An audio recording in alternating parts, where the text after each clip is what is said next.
눈을 뜨자마자 여러분이 가장 먼저 하는 일은 무엇인가요? 아마 많은 분이 비몽사몽한 상태로 주방으로 향해 커피 머신의 버튼을 누르거나 익숙하게 캡슐을 집어들 것입니다. 향긋한 커피 향이 퍼지는 순간 비로소 하루가 시작된다는 안도감을 느끼시겠죠. 하지만 제가 오늘 여러분께 드릴 말씀은 조금 충격적일지도 모릅니다. 여러분이 매일 아침 습관적으로 마시는 그 모닝커피 한 잔이 사실은 여러분의 뇌를 하루 종일 안개 속을 걷게 만들고 오후만 되면 무기력의 늪으로 빠뜨리는 주범이라면 믿으시겠습니까? 만약 여러분이 커피를 마셔도 피곤이 가시지 않거나 오후 2시만 되면 미칠 듯한 졸음과 사투를 벌이고 있다면 그것은 커피 자체의 문제가 아니라 커피를 마시는 타이밍의 문제입니다. 오늘 고성능노예 연구소에서는 여러분의 뇌를 완벽하게 깨우고 하루 종일 고도의 집중력을 유지할 수 있는 가장 강력하고도 단순한 전략을 공개하겠습니다. 바로 모닝커피를 딱 90분만 참는 것입니다.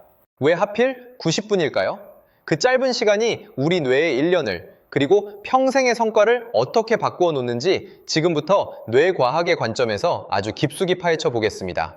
우선 우리 뇌 속에서 벌어지는 보이지 않는 전쟁에 대해 이해해야 합니다. 우리 몸에는 아데노신이라는 물질이 있습니다. 이 아데노신은 쉽게 말해 뇌의 노폐물이자 수면 부채라고 생각하시면 됩니다. 우리가 깨어있는 동안 뇌는 끊임없이 에너지를 소모하고 그 부산물로 아데노신이 차곡차곡 쌓입니다. 이 아데노신이 뇌의 수용체에 결합하면 뇌는 이제 피곤하구나, 잠을 자야겠구나 라고 인식하게 되죠. 밤새 푹 자고 일어나면 이 아데노신이 깨끗하게 청소되어야 합니다.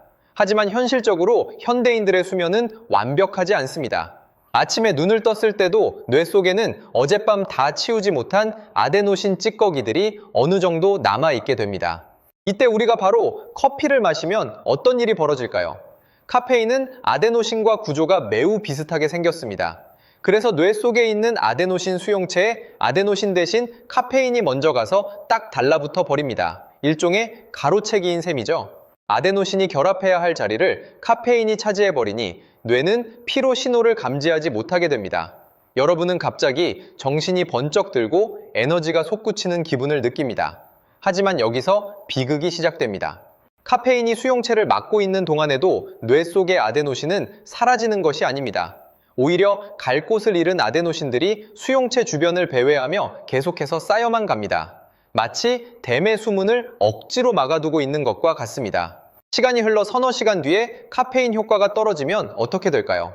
수용체에서 떨어진 카페인의 빈자리에 그동안 댐 뒤에 가득 고여있던 아데노신들이 한꺼번에 폭포수처럼 쏟아져 들어옵니다. 이것이 바로 카페인 크래시의 실체입니다. 그렇다면 90분의 기다림은 우리 뇌에 어떤 마법을 부리는 걸까요? 우리 몸에는 코르티솔이라는 천연각성 호르몬이 있습니다.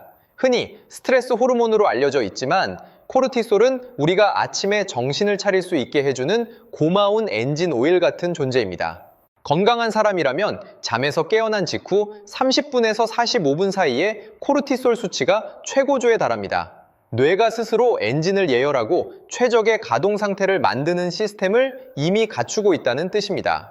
그런데 이 귀한 천연 엔진 오일이 콸콸 쏟아져 나오는 타이밍에 외부에서 카페인이라는 강력한 인공 연료를 들이부으면 어떻게 될까요?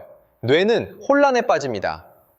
굳이 내가 코르티솔을 만들 필요가 없겠네? 라고 판단하며 천연 각성 시스템의 스위치를 꺼버립니다. 결국 여러분은 커피 없이는 스스로 잠에서 깰 수 없는 뇌 구조로 변해버리는 것입니다. 따라서 90분을 기다린다는 것은 우리 뇌가 스스로 아데노신 찌꺼기를 청소하고 코르티솔을 통해 자연스럽게 엔진을 예열할 시간을 주는 인격적인 배려입니다. 잠에서 깨어난 후 90분 정도가 지나면 코르티솔 수치는 서서히 낮아지기 시작하고 뇌 속에 남아있던 아데노신들도 자연스럽게 대사되어 사라집니다. 바로 이때가 카페인의 지원 사격이 가장 절실하고 효과적인 타이밍입니다. 이때 마시는 커피 한 잔은 아데노신 댐의 범람을 막아줄 뿐만 아니라 카페인 효율을 극대화하여 훨씬 적은 양으로도 오후 늦게까지 안정적인 집중력을 유지하게 해줍니다. 하지만 많은 분이 이렇게 반문하실 겁니다. 작가님, 저는 아침에 커피를 안 마시면 도저히 일을 시작할 수가 없어요. 머리가 멍해서 아무것도 못하겠는데 90분을 어떻게 버티나요? 네, 충분히 이해합니다. 저 또한 과거에 심각한 카페인 중독자였으니까요. 하지만 여기서 우리는 뇌를 속이는 고성능 전략을 사용해야 합니다. 90분 동안 커피 대신 뇌를 깨울 수 있는 3가지 강력한 대체 자극을 알려드리겠습니다. 첫 번째는 수분 보충과 소금입니다. 잠을 자는 동안 우리 몸은 호흡과 땀을 통해 상당한 양의 수분을 잃습니다. 아침에 느끼는 피로감의 상당 부분은 뇌의 탈수 현상 때문입니다. 눈을 뜨자마자 미지근한 물 한 잔에 천일염이나 히말라야, 핑크솔트를 아주 살짝 타서 마셔보세요. 전해질이 공급되면서 뇌세포 사이의 신호 전달이 즉각적으로 활발해집니다. 두 번째는 햇빛입니다. 이것은 뇌과학적으로 타협할 수 없는 진리입니다. 눈을 뜨자마자 커튼을 걷고 베란다로 나가세요. 창문을 통하지 않은 직사광선을 2분에서 5분 정도 눈에 담는 것만으로도 뇌의 식교차 상액이라는 부위가 자극받습니다. 이것은 뇌에 지금은 낮이야, 모든 각성 시스템을 가동해 라는 강력한 신호를 보내는 스위치입니다. 세 번째는 가벼운 움직임입니다. 거창한 운동이 아닙니다. 제자리에 서서 수십 번 정도 점프를 하거나 짧게 스트레칭을 하는 것만으로도 혈류량이 증가하며 뇌로 산소가 공급됩니다. 아데노신은 혈류량이 늘어날 때 더 빨리 씻겨 내려갑니다. 여기서 우리가 주목해야 할 또 다른 지점은 내성의 문제입니다.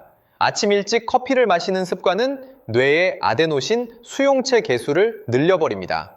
뇌는 카페인에 의해 차단된 수용체가 일을 못한다고 판단하면 아데노신 신호를 더 잘 받기 위해 수용체라는 안테나를 더 많이 만들어냅니다. 이것이 바로 카페인 내성의 본질입니다.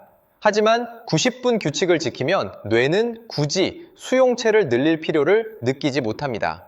모닝커피 90분 대기 전략은 단순히 카페인 섭취 시간을 늦추는 행위가 아닙니다. 그것은 내 몸의 자연스러운 리듬을 존중하고 망가진 뇌의 시스템을 복구하며 진정한 의미의 자기 통제권을 되찾는 고도의 심리적, 생물학적 훈련입니다. 많은 성공한 CEO들과 고성과자들이 왜 이 90분 규칙에 열광할까요? 하루의 첫 승리는 외부의 자극으로부터 얻는 것이 아니라 나의 본능을 이겨내고 뇌의 원리에 몸을 맡기는 절제에서 시작된다는 것을 그들은 알고 있기 때문입니다. 물론 첫 일주일은 힘들 수 있습니다. 뇌 가소성이라는 놀라운 원리에 따라 우리 뇌는 약 2주 정도면 새로운 리듬에 완벽히 적응합니다. 90분을 기다리는 습관이 정착되는 순간 여러분은 오후에 지독한 식곤증에서 해방될 것이며 밤에는 훨씬 깊고 달콤한 숙면을 취하게 될 것입니다. 여러분의 뇌 속에서 잠자고 있던 천연 엔진이 요란하게 돌아가기 시작할 것입니다. 카페인이라는 안개에 가려져 있던 여러분의 진짜 잠재력이 구름 위로 솟아오르는 기분을 경험해 보세요.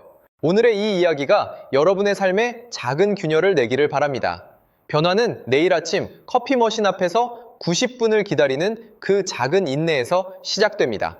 고성능뇌 연구소는 언제나 여러분을 믿습니다. 감사합니다.